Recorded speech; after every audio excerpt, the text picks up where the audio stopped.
Awesome. All right, Awesome. that was Citrus Sunday Fade. Thank you for the submission. Super cool. We'll go ahead and move to the next people, which is the Theory Dropouts. Circle Back, featuring Emily. Work in progress. Let me go ahead and put it in the right tab real quick, and I can read what they submitted us. Make sure that it loads. Perfect. Okay, so the Theory Dropouts. It's called Circle Back, featuring Emily. The Emily we all know and love, the soon-to-be lead single, of this Dropouts upcoming EP, Circle Back. Brings themes of growth and self-sufficiency in the form of a stripped-down acoustic duet between the band's lead singer, Celine, and fellow Peoria-based artist, Emily. Dude, what is up with Peoria and having all this talent? I know. What the heck? That's insane. I gotta make it down there to Peoria and just say what's up to everybody. That's awesome. Okay. But this is Circle Back, featuring Emily. It's a work in progress. Did they state any way we can help out? Maybe a specific? No. So we'll give you our general kind of tips and what we would change if we were working on the project with you guys. It's a work in progress, but yeah. Without further ado, Circle Back. 3, 2, 1.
Said I wasn't like this just a year ago.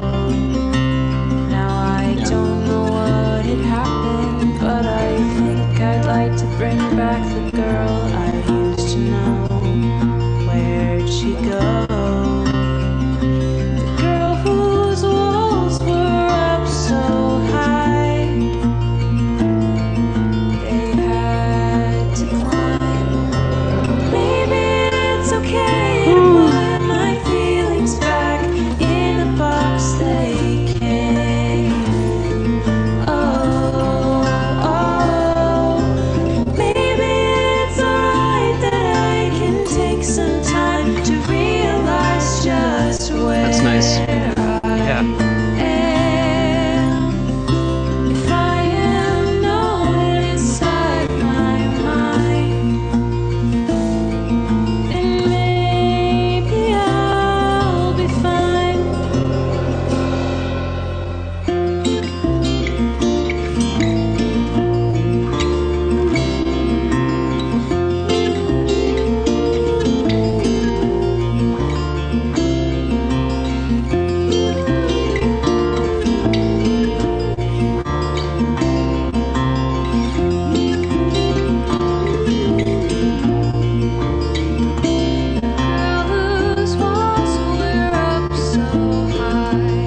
That was an abrupt ending. It must be the file. It seems like it might be in progress. Work in progress. I know A that little bit I'll of a be cutoff. fine. Dude, But that wow. sounded like a Disney princess song. Like, I felt like I was Well, watching a Disney movie. It's good. Like, it was cinematic. Like, yeah. that I was think cool. I like the fact that it's like a vibe or a genre or subgenre, whatever, that we haven't heard yet. I always Mm, love when we hear something that's like totally new. yeah, Um, yeah, that's cool. yeah. And Um, angelic voices. Absolutely awesome. You guys yeah, nailed all the harmonies, the yes, vocal performance. both Yeah. really good voices and they work together well. Good vocal Ooh, performances. sheesh. Yeah. All right, should we Josh, you go want to to go it? through? Yeah, go through it. Sure. Um, yeah. So vibes. I'm realizing like pretty much all of the music that we get on here, Mm. you can just tell that everybody is so like inspired. You know what I mean? Like everybody They're so really good knows. artists. Yeah, that's the artistry part, which is like There's no problem there. it's like if you have that, the sky is the limit. Aside from all this other stuff that we get into with technicalities of whether it be production or even with writing, Mm. those are things that can just be honed, improved, or you find people that can help you out with those. But the artistry, if you have that, is the first step, and it's great to see that like so many of these submissions do. Yeah, So Peoria's crazy. yeah, I like that a lot. Vibes is definitely a green for me. Yep. Uh, and then for content, there were some lyric parts in there too that also hit pretty hard that I liked a lot. Yeah. Very real, Mm-hmm. and yeah, and like I love that progression or whatever, the little line that goes sort of jumping around, do like that whole thing. Oh. Just Oh, throughout like the guitar or the. yeah, the guitar Okay. thing Okay. is Okay. just kind of complex and cool. Mm. Oh, So I like the writing a lot in the sections. The only thing with content, I guess, that kind of like arrangement sticks out was that the dropout section at the end. Mm. I thought it was just a little bit awkward the way that the other instruments stepped out. Like I would just like don't do that downbeat note or whatever, or do it in a different way.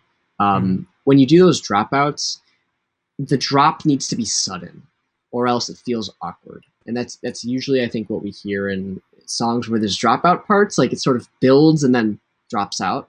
Mm-hmm. Um, if it's sort of not building and then it drops out, it's like a little bit awkward. It's got to maintain energy or increase energy and then drop out, because then it sort of catches the listener. Otherwise, it's just like, why is the train slowing down? As opposed to, whoa, like the train crashed. This is interesting. Yeah. So that's sort of one suggestion. And like when it came back in, maybe that could be improved a little bit too. But content, I would still give a green to, because I think overall it's written well and structured well. A couple of things that could be developed in there. Yep. And then with production, again, the thing that I heard the most was with timing. So I heard some mismatch between the timing of the guitar and timing of the bass and some of the percussive stuff that was happening in the background. They just, at a lot of points, they weren't completely synced. And that's like in some cases actually one of the more difficult things to do, because if you're having trouble getting it timed right the first time, it may still be difficult to get it timed right re-recording it or whatever. That's kind of a hard challenge, but like that's just musicianship, not to like put it bluntly or whatever, but that's something that needs to be worked on. And if the timing doesn't sync up, it's like it doesn't sound cohesive. So the timing was one part, and then the guitar, I love the way the guitar was recorded. Like the recording, the actual sonic element sounds fantastic.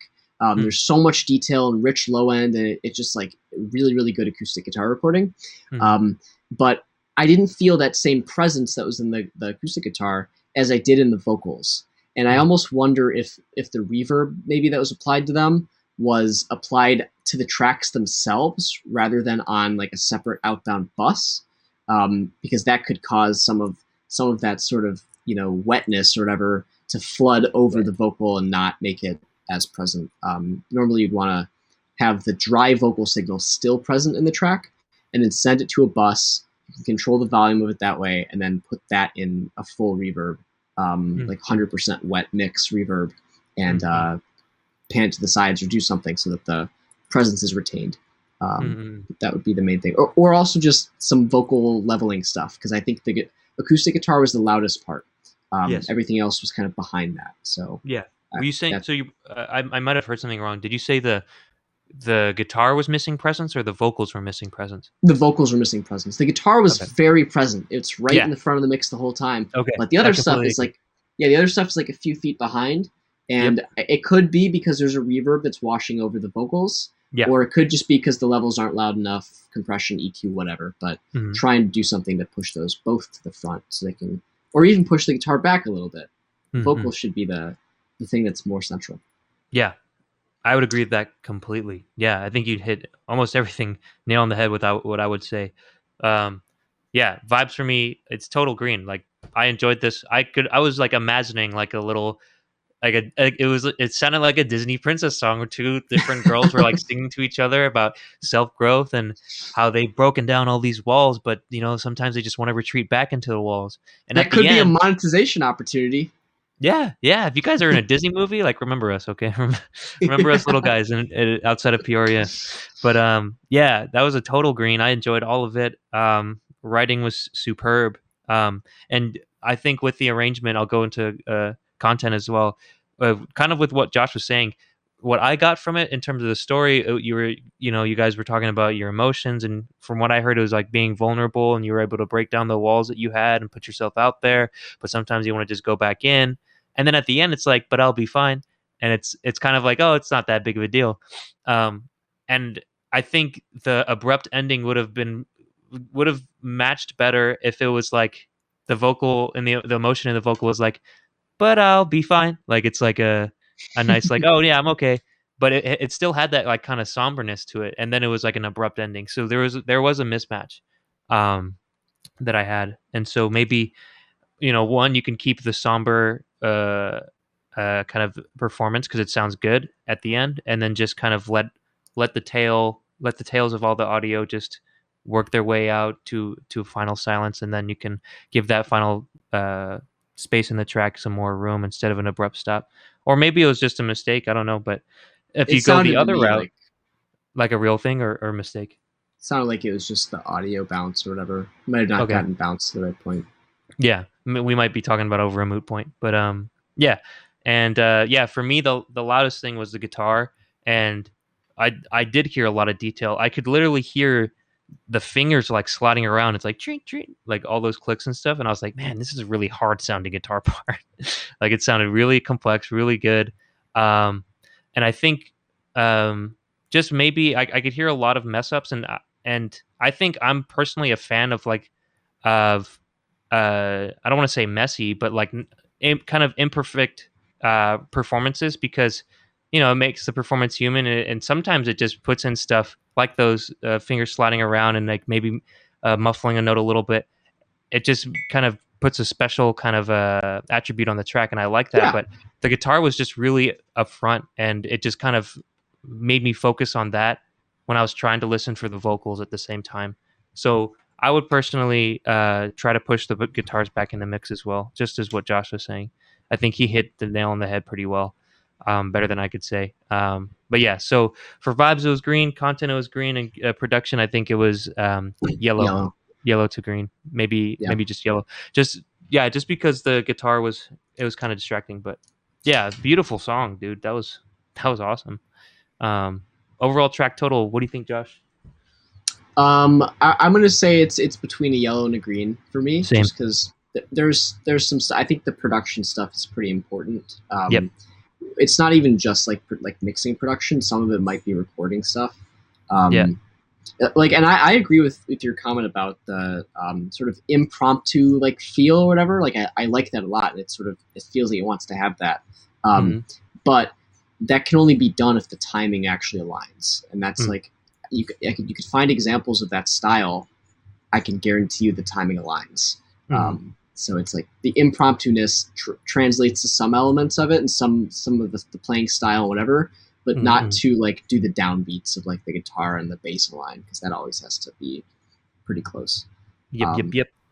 So yeah, I would give it a yellow to green. Same. Lots that I love about it a lot, Yeah. and a couple things that can be improved if it wants to be the best it possibly can be. Yep, I think it's yellow to green for me too. I hope that this helps with your guys' work in progress. And dude, I really, really enjoyed this. And you guys should pitch this to Disney or something, man. Like this is cool. Yeah, I give hope it a you go. guys could like fit a story behind it or something because that was awesome. I think it definitely has that kind of potential. Um, Great work. Carl Mann also says I can see this in a Disney movie, no doubt, with some snowflakes frozen, maybe. But yeah, that was awesome. Thanks, guys. We'll go to our last track